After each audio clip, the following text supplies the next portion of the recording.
Hello আমার নবম শ্রেণীর শিক্ষার্থী বন্ধুরা, আজকে আমি তোমাদের সাথে আলোচনা করব পৃথিবীর তাপ বলয়গুলি। তো চলো আমরা এবার বুঝে নিই। দেখো, পৃথিবীর যেহেতু উপবৃত্তাকার কক্ষপথ এবং পৃথিবী নিজেও একটি অভিগত গোলক এবং সেই কক্ষপথে সূর্যের চারিদিকে পরিক্রমণ করছে, এই তাপ বলয়ের সৃষ্টিটা আমরা বলতে পারি পরিক্রমণ গতির একটি ফলাফল। তো যার ফলে কি হয়, পৃথিবীর সর্বত্র সারা বছর সূর্যরশ্মি সমানভাবে পৌঁছায় না। কোথাও সূর্যরশ্মি একটু বেশি লম্বভাবে পড়ে, কোথাও আবার একটু তির্যকভাবে, কোথাও আবার অতি তির্যকভাবে পড়ে। এর ফলে আমাদের পৃথিবীতে 5টি তাপ বলয় সৃষ্টি হয়েছে। দেখো, তোমরা নামেই পাচ্ছ তাপ বলয়, অর্থাৎ তাপের তারতম্য এখানে হবে। তো সেই 5টি তাপ বলয় কি? একটি উষ্ণমণ্ডল, একটি উত্তর নাতিশীতোষ্ণ মণ্ডল, উত্তর হিমমণ্ডল, আর একটা হচ্ছে দক্ষিণ নাতিশীতোষ্ণ মণ্ডল, দক্ষিণ হিমমণ্ডল। দেখো, এখানে আমি মানগুলোও লিখেছি। 23.5 ডিগ্রি উত্তর হচ্ছে কর্কটক্রান্তি রেখা, 23.5 ডিগ্রি দক্ষিণ মকরক্রান্তি রেখা এবং 0 ডিগ্রিটা নিরক্ষরেখা। তো কি হয়, সূর্যরশ্মি সারা বছর এই 23.5 ডিগ্রি উত্তর অক্ষরেখা থেকে 23.5 ডিগ্রি দক্ষিণ অক্ষরেখা অর্থাৎ কর্কট ক্রান্তি রেখা থেকে মকর ক্রান্তি রেখা পর্যন্ত সারা বছর সূর্যরশ্মি লম্বভাবে কিরণ দেয়, যার জন্য এখানে সারা বছরই উষ্ণতা তুলনামূলকভাবে অনেক বেশি থাকে। তাই এই অঞ্চলটির আমরা নাম দিয়েছি উষ্ণমণ্ডল।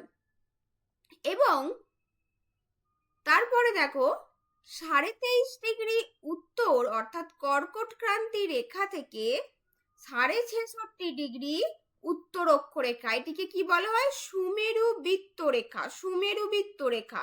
আর একই 66.5 ডিগ্রি দক্ষিণটাকে বলা হয় কুমেরু বৃত্ত রেখা।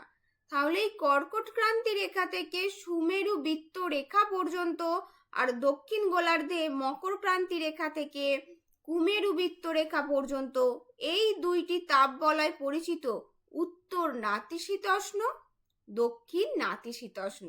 দেখো, নাতিশীতোষ্ণ কথাটাকে ভাঙলে আমরা পাবো না শীত আর না উষ্ণ, অর্থাৎ অতিরিক্ত এখানে শীতলও হয় না এবং অতিরিক্ত উষ্ণও হয় না। কারণ কি, এখানে সূর্যরশ্মি অপেক্ষাকৃত তির্যকভাবে পড়ছে।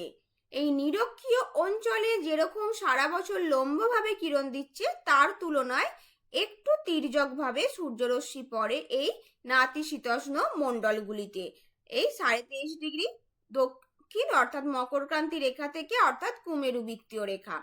তাই এই অঞ্চলে আমাদের নাতিশীতোষ্ণ মণ্ডল সৃষ্টি হয়েছে।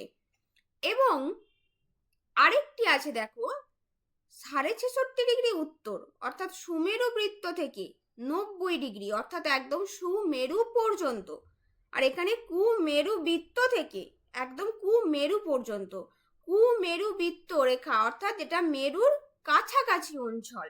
তাহলে এই অঞ্চলগুলো হচ্ছে হিমমণ্ডল, অর্থাৎ সারা বছরই বরফে ঢাকা থাকে এবং অতিরিক্ত অতি শীতল, হিম শীতল। কারণ কি, এখানে সূর্যরশ্মি সারা বছরই অতি তির্যক ভাবে কিরণ দেয়, যার জন্য সূর্যের তাপ এখানে কোনো সেইভাবে প্রভাবই ফেলতে পারে না। তাই এই অঞ্চলগুলোতে সারা বছরই হিমমণ্ডল আমরা বলছি, কারণ বরফে ঢাকা থাকে।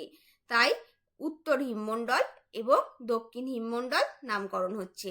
তো আশা করছি তোমরা এই তাপ বলয়টি ভালোভাবে বুঝতে পেরেছো। দেখো, তোমরা আরেকটি বিষয় অবশ্যই মনে রাখবে, এই যেটিকে আমরা উষ্ণমণ্ডল বলছি, এই অঞ্চলটার উষ্ণতা সবসময় থাকবে, মনে রাখবে, 27 ডিগ্রি সেন্টিগ্রেডের বেশি। ওকে, 27 ডিগ্রি সেন্টিগ্রেডের বেশি সবসময় থাকবে। এবং যেটিকে আমরা নাতিশীতোষ্ণ মণ্ডল বলছি, সেটি উত্তর গোলার্ধে উত্তর নাতিশীতোষ্ণ মণ্ডল এবং দক্ষিণ গোলার্ধে দক্ষিণ নাতিশীতোষ্ণ মণ্ডল, সেখানে উষ্ণতা থাকবে 10 থেকে 27 ডিগ্রি সেন্টিগ্রেড। অর্থাৎ কখনোই নাতিশীতোষ্ণ মণ্ডলের টেম্পারেচার 10-এর নিচে নামবে না। 10-এর নিচে যদি নেমে যায় তখন সেই অঞ্চলটিকে আমরা আর নাতিশীতোষ্ণ মণ্ডলের অন্তর্গত করতে পারবো না। তাই এই উষ্ণমণ্ডলের তাপমাত্রা সর্বদা 27 ডিগ্রি সেন্টিগ্রেডের বেশি হবে এবং এই নাতিশীতোষ্ণ মণ্ডলগুলির 10 ডিগ্রি থেকে 27 ডিগ্রি সেন্টিগ্রেড এবং হিমমণ্ডলের উষ্ণতা সবসময় এখানে 0 ডিগ্রি সেন্টিগ্রেড আমরা ধরি, বা গ্রীষ্মের সময় কখনো একটু বাড়ে, কিন্তু 10-এর ওপরে কখনোই যাবে না। 10 ডিগ্রির ওপরে চলে যাওয়া মানে সেটা নাতিশীতোষ্ণ মণ্ডলের অন্তর্গত হয়। তো এইভাবে তোমরা এই তাপমণ্ডলগুলি পরীক্ষায় লিখতে পারো, এবং এলে পরীক্ষায় এই উত্তর লিখতে হলে এই ছবিটি অবশ্যই দিতে হবে।